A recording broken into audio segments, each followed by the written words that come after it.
Hello guys, we got a 5-game slate for Thursday, starting with Miami at Philly. This is going to be a rematch. Miami's still going to be very short-handed. Same guys that are going to be available on Tuesday will be available Thursday. So we're going to be looking at Tyler Hero as the main guy with probably the same lineup. So Hero, 7,300. All of these guys, their prices have come up, but Hero, if this game's going to be close, Hero's going to have a lot to do with it. So especially if you're playing someone for Philly, definitely want to get Tyler Hero in your lineup. Kelly Olynyk, 6,400. He's okay. His price definitely isn't is at a point where you're not gonna have to play him. 5,300 compared to where he is now. This just isn't like a very high. He's not gonna be as high owned just because the prices come up a lot.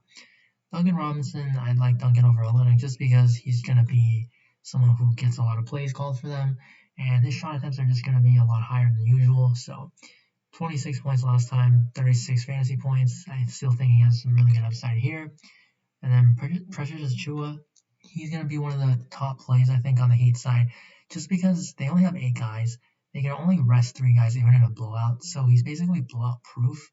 And he's been a pretty good fantasy player so far, and he's a power forward, so he's actually pretty good at rebounding though, and he plays really well around the basket with a lot of energy.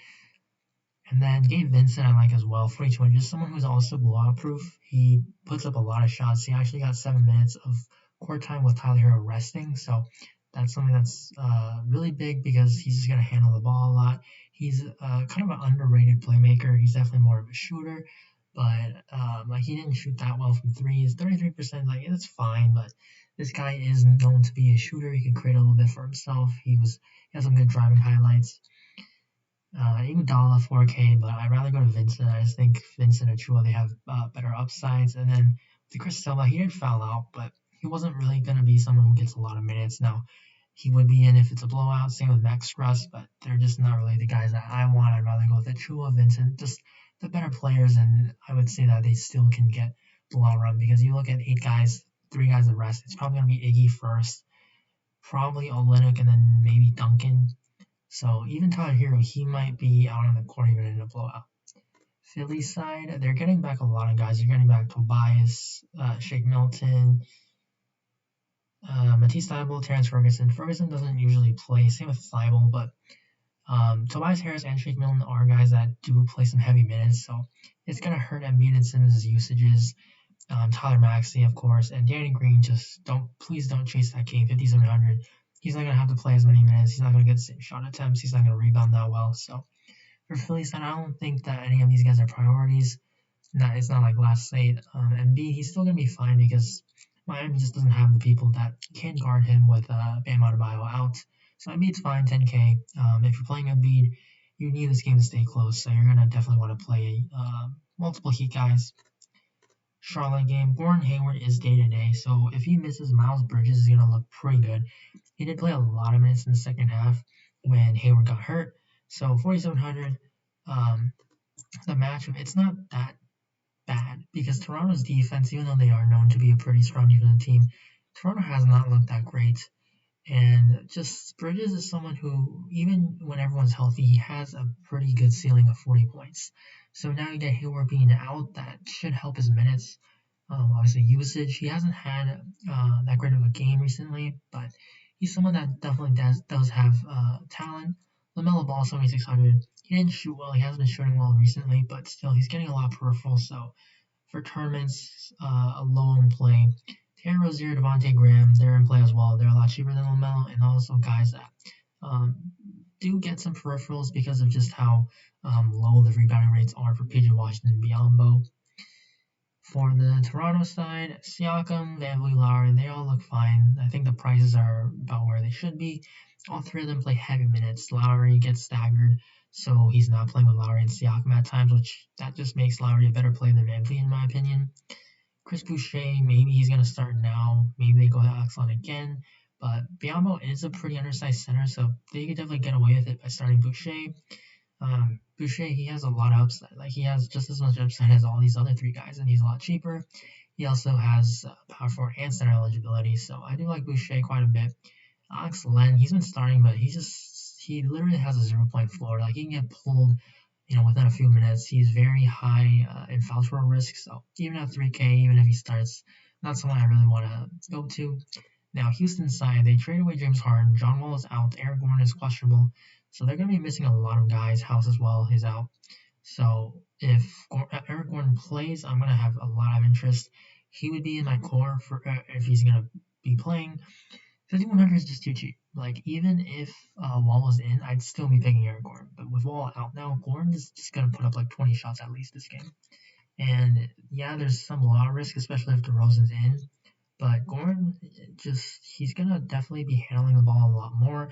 He's not that great of a playmaker. He's a lot scoring dependent, but still, just without, when you take out Wall, you take out Harden, there's so many shots that are going to have to go around. So Eric Gordon's going to get a big bump. And then Christian Wood, 7,700. He's the other guy that's going to have a lot of usage. And then DeMarcus Cousins, probably, but they just don't play alongside each other, Wood and Cousins. So it's tough to go to Cousins right now.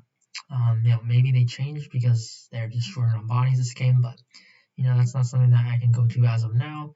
With the value, a lot of these guys are gonna have to play some heavy minutes. So PJ Tucker, he doesn't really get a boost because he just doesn't dribble the ball.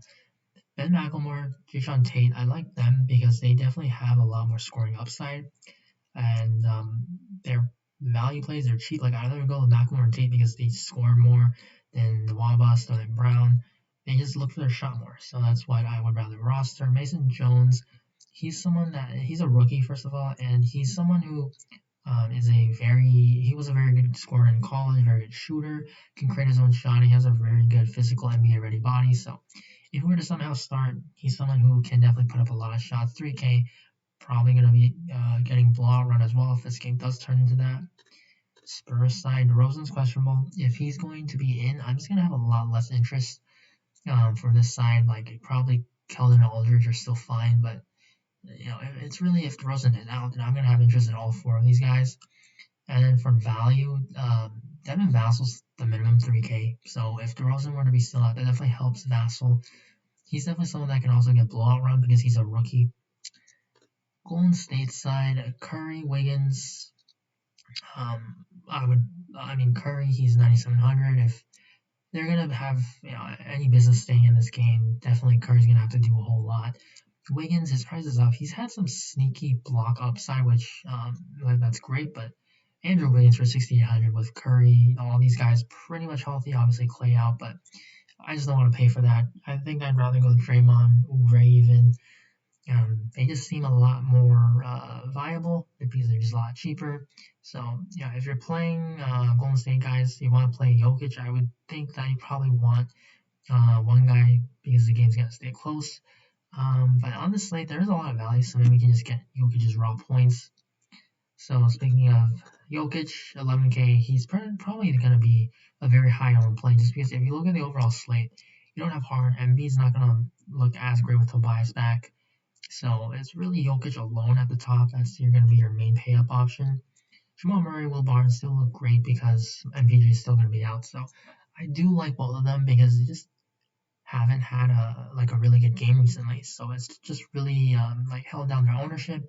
Will Barton did fine last time, so just with how their ownerships are, there's not guys that do get popular or that are popular.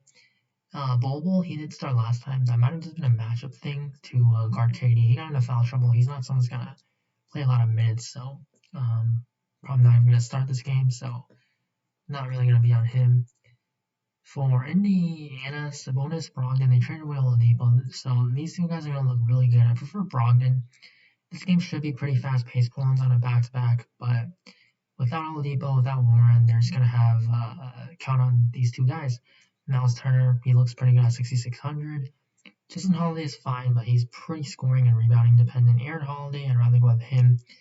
His usage, finally, we saw it. I've been playing this guy for the past few weeks. That's the kind of game that Aaron Holiday can have. And I'm not going to expect 12 assists again here, but 4,500, he's very much in play. So Doug McDermott, 4K, he's in play as well, but he's definitely a lot more shot dependent. TJ Mcconnell, someone I have to mention, he is going to be back for this game, and it was just because of the birth of his child, so it's not an injury. So I don't expect him to be limited. He's someone that is very productive for a guard. He does a little bit of everything. So at the flat minimum, I'm really going to be interested in him if yeah, the slate is how it is right now, because he's still 3K even though we have Miami and Houston value. He still looks really solid. Portland, they're on a back-to-back, so Little McConnell, if everyone's gonna be playing, I still like Lem because you're gonna have the salary to spend. So Lillard 9,300. His ownership's probably gonna be high because he had just a great game on Wednesday. But Yusuf Nurkic 5,300. This guy, he finally had his like breakout game, I guess, but his price is way too cheap. 5,300. Like you need everything to go wrong here. He needs to get in foul trouble. This game needs to blow out. Like 5,300 is so easy for him to just absolutely get like 7x. So Nurkic, I really like him. And then everyone else, I think, like I don't really want to chase Gary Trent. He had a good game, but yeah, it's probably just gonna be Nurkic, Lillard, CJ. So overall, you're gonna have value. Obviously, it's gonna come from still the Miami side. So Gabe Vincent, Precious Achua, and then Houston, Eric Gordon. If he's in, I'm gonna have a lot of interest. And then because of the value, you're able to fit someone like Jokic. And then Nurkic, I mean, this guy is probably one of the most mispriced players that we're ever going to get this late. So for right now, that's going to be the core five. Make sure you guys stay up to date with the news because Houston, we don't know what their lineup's going to look like. I'll make sure to update my core picks on my Twitter at Ballfuls. Link will be in the description below. So as usual, please leave a like before you go. And good luck on this slate, and I'll see you in the next video.